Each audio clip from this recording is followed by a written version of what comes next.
नमस्कार दोस्तों, SRH कहानियाँ में आपका बहुत बहुत स्वागत है। आइए आज की कहानी का शीर्षक है विनम्रता का महत्व।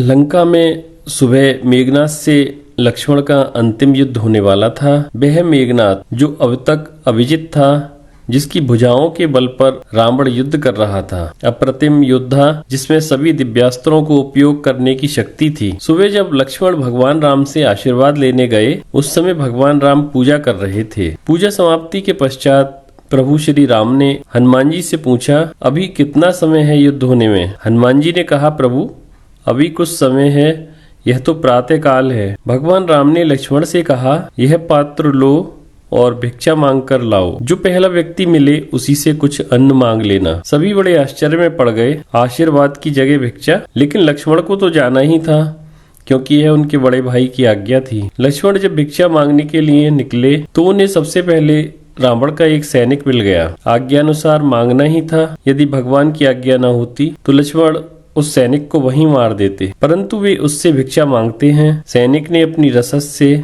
लक्ष्मण को कुछ अन्न दे दिया। लक्ष्मण ने वह अन्न लाकर भगवान राम को अर्पित कर दिया। तत्पश्चात भगवान राम ने उन्हें आशीर्वाद दिया, विजयी भव। भिक्षा का मर्म किसी की भी समझ में नहीं आया, पर कोई पूछ भी नहीं सकता था। बस यह प्रश्न सबके अंदर ही रह गया। फिर भीषण युद्ध हुआ।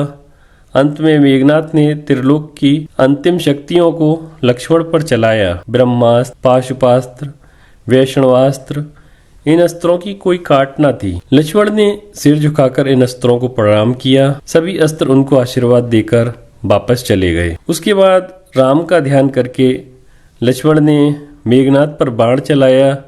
वह हंसने लगा। देखते ही देखते मेघनाद का सिर कटकर जमीन पर गिर गया और उसकी मृत्यु हो गई। उसी दिन संध्या काल में भगवान राम शिव की आराधना कर रहे थे।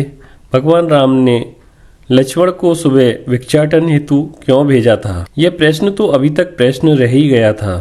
तो हनुमान जी ने कहा, प्रभु आप आज्ञा दें तो एक प्रश्न है। भगवान राम की अनुमति मिलने पर हनुमान जी ने पूछा, प्रभु वह भिक्षा का मर्म क्या है? भगवान मुस्कुराने लगे, बोले, मैं लक्ष्मण को जानता हूँ, वह अत्यंत क्रोधी स्वभाव का है, लेकिन युद्ध को क्रोध से नहीं विवेक से जीता जाता है। जीवन के हर क्षेत्र में विजयी वही होता है जो उस समय विशेष पर अपने विवेक को नहीं खोता।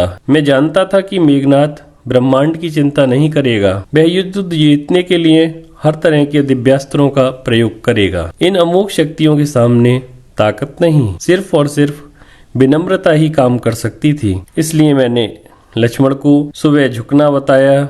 एक वीर शक्तिशाली व्यक्ति जब भिक्षा मांगेगा तो विनम्रता उसमें स्वयं प्रभावित होगी। लक्ष्मण ने मेरे नाम से बाण छोड़ा था। यदि मेघनाद उस बाण के सामने विनम्रता दिखाता तो मैं उसे भी क्षमा कर देता। अतः जब हम महानता की दीवार तोड़कर स्वयं को विनम्र एवं तुच्छ प्राणी के रूप में प्रस्तुत करते हैं और अपनी व्यवहार में संबंधित जटिलताओं और अहंकार को वश में कर लेते हैं, तभी जीवन वास्तव में आनंददायक बनता है। दोस्तों, इसी तरह की और कहानियों के लिए आप हमारे YouTube चैनल SRH कहानियाँ सब्सक्राइब करें।